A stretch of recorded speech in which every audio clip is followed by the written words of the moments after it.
보고 계신 화면은 사관학교 홈페이지에서 다운받은 2019학년도 기출문제 20번 3점짜리 어법 문제입니다.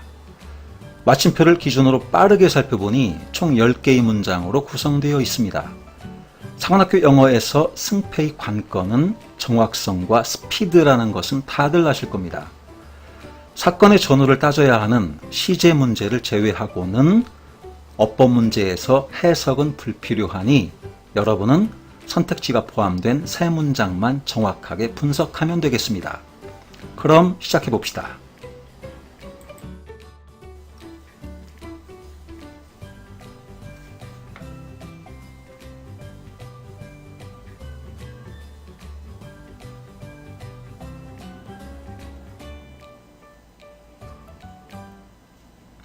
우선 C 부분을 먼저 다루겠습니다. C 부분을 먼저 다루는 것은 설명의 편의를 위한 것이라서 수험생은 문제를 풀 때 A부터 차례로 살펴보면 되겠습니다. 주어진 C 부분을 보니 a와 is 둘 중 선택입니다.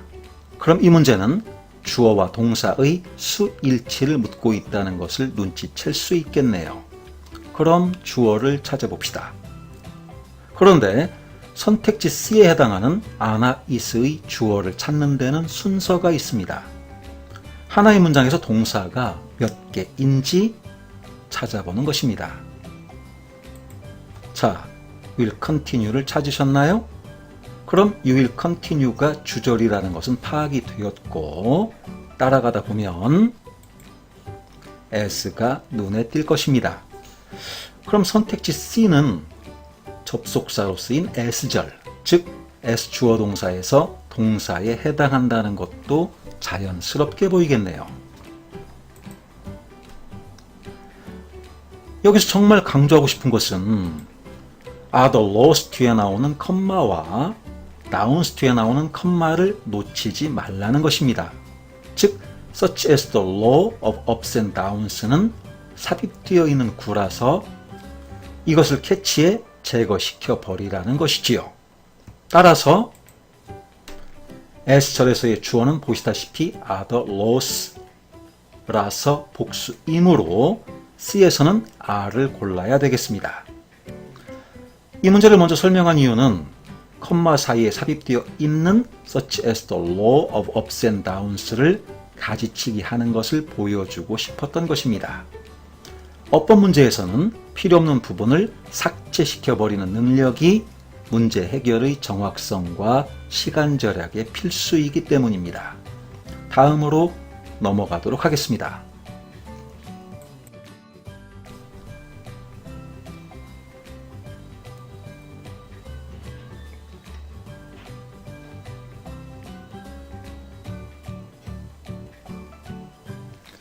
이 부분은 일반적인 풀이 방법과 빨리 푸는 방법 두 가지로 진행해 보도록 하겠습니다. 우선 일반적인 방법으로 선택지 A가 포함된 문장을 보니 no matter how로 시작하고 있습니다. 그럼 여러분은 보시다시피 양보절로 쓰이는 no matter how 형부 주동 구문이 떠오를 것이고 이때 no matter how는 한 단어 however로 바꿔 써도 된다는 것을 알고 있을 것입니다.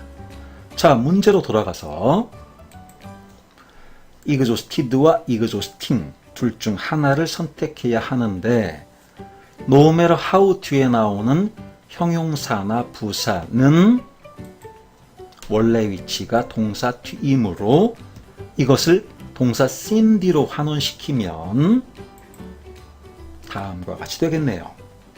그러면 the task, 즉 과업 일은 지치게 되는 것이 아니라 사람을 지치게 만드는 것이니까 능동의 의미가 나와야 하므로 exhausting이 답이 된다는 것을 알 수 있겠습니다.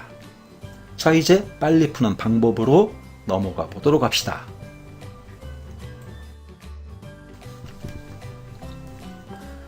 빨리 푸는 방법은 언제나 선택지를 먼저 보고 문장에서 쓸모없는 부분은 가지치기 해버리는 것입니다. 선택지를 먼저 보면 exhausted와 exhausting이 보이네요. 둘 다 형용사 기능을 하는 분사라는 것을 아실 겁니다. 그러면 수동의 의미인 exhausted가 적절한 것인지 능동의 의미인 exhausting이 적절한 것인지 선택하라는 것이 출제자의 의도라는 것이 파악되네요. 이제 가지치기입니다.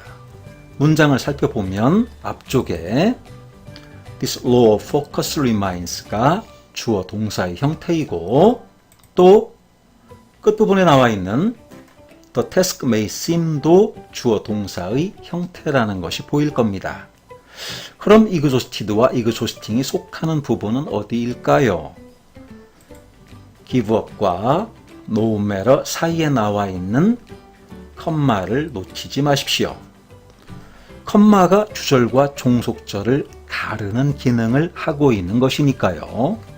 그러면 exhausted와 exhausting이 속하는 영역은 컴마 뒤라는 것을 알 수 있겠습니다. 그럼 여러분은 보시다시피 또 태스크만을 보고 능동의 의미인 exhausting을 선택하면 되겠습니다.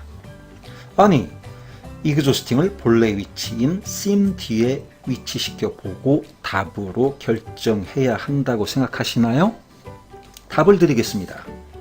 exhausted와 exhausting은 둘 다 형용사 기능을 한다는 것은 아실 겁니다. 그럼 형용사의 기능은 옛날에 배웠던 한정적, 서술적 두 개밖에 없지 않나요? 한정적 형용사는 명사 앞이나 뒤에서 명사 직접 수식, 서술적 형용사는 보어 역할을 해서 주어나 목적어를 설명 등등등. 그럼 당연히 깨닫겠네요. no matter에서 seem까지 exhausted와 exhausting이 수식할 수 있는 명사나 아니면 설명에 주어야 할 주어, 목적어에 해당하는 것이 뭐가 있나요? 한정적이든 서술적이든 더 태스크만 보고 답을 골라도 된다는 것입니다. 이해되시나요? 자, 선택지 B로 넘어가겠습니다.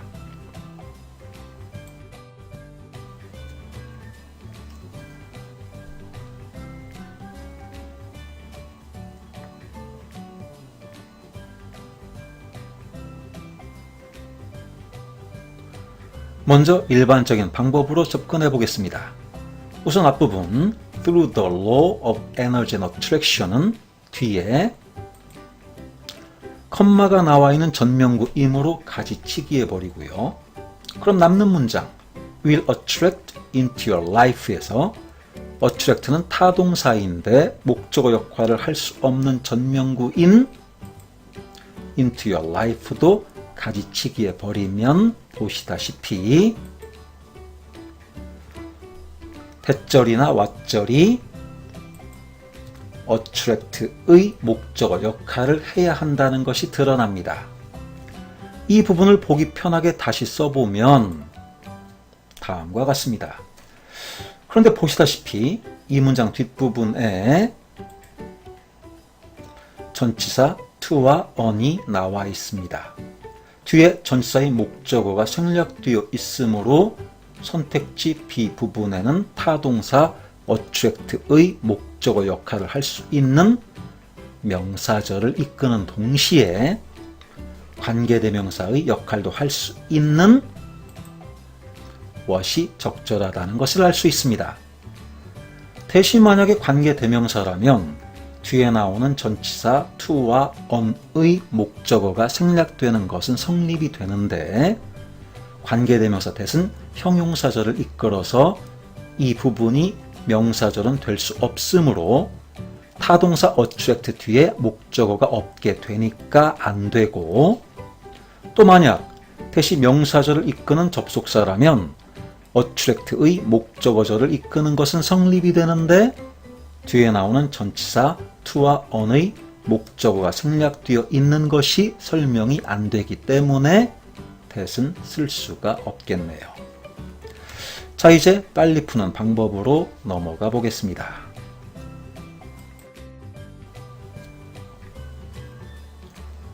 빨리 푸는 방법은 언제나 선택지를 먼저 보고 문장에서 쓸모없는 부분은 가지치기해 버리는 것이라고 앞에서 얘기했습니다.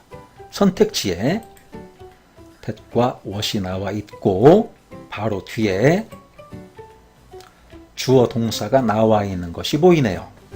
우선 이 that과 what의 정체성을 파악해보면 뒤쪽에 보이는 전치사 to와 on 뒤에 있어야 할 목적어가 보이지 않네요. 즉 이 that과 what은 관계 대명사인 것입니다. 그래서 뒤에 격이 하나 생략된 것인데 지금은 목적격이 생략된 것입니다. 그럼 이 관계 대명사 that과 what의 차이점은 무엇인가요? 관대 that은 앞에 있는 선행사를 수식하는 형용사절을 이끌지만 관대 what은 선행사를 포함하는 관계 대명사이므로 주어, 목적어, 보호 역할을 하는 명사절을 이끌 수 있다는 것은 다 아는 사실입니다.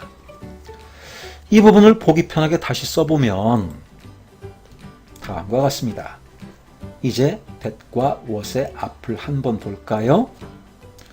into your life 는 전명구라서 없다고 생각하고 가지치기를 해주면 attract가 타동사라서 뒤에 목적어가 나와야 한다는 것이 보이므로 명사절을 이끄는 관계대명사 what이 정답이라는 것을 쉽게 파악할 수 있을 것입니다.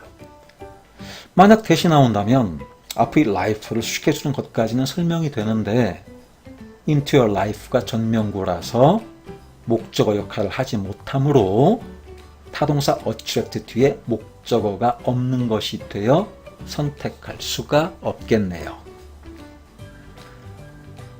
자, 이것으로 사관학교 영어 어법 문제 하나를 풀어보았습니다.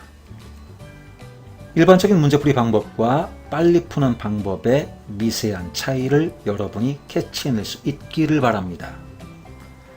그리고 다시 상기시켜 드리고 싶은 것이 있는데 첫째 어법 문제는 사건의 전후관계를 따져야 하는 시제 문제를 제외하고는 해석 없이 문장의 구조를 보고 푸는 것이 원칙이라는 점인데요. 주제, 요지, 제목 찾기, 빈칸 완성, 세부사항 파악 등 해석을 필요로 하는 문제 유형은 어법 문제를 제외하고도 많이 있기 때문에 출제자가 굳이 어법 문제에서조차 수험생의 해석 능력을 파악하려고 하는 경우는 거의 없기 때문입니다. 둘째, 따라서 전체 지문을 다 읽을 필요 없이 선택지가 포함된 문장만 살펴봄으로써 시간을 절약해야 한다는 점. 셋째로, 문장의 구조가 선명히 보이도록 불필요한 부분을 가지치기에 버리는 습관을 평소에 익혀두어야 한다는 점. 마지막으로, 일반적인 풀이법과 빨리 푸는 방법이 있는데 가급적 빨리 푸는 방법을 권하고 싶다는 점입니다. 이것으로 사관학교 영어 어법 문제 해결법을 마치도록 하겠습니다. 감사합니다.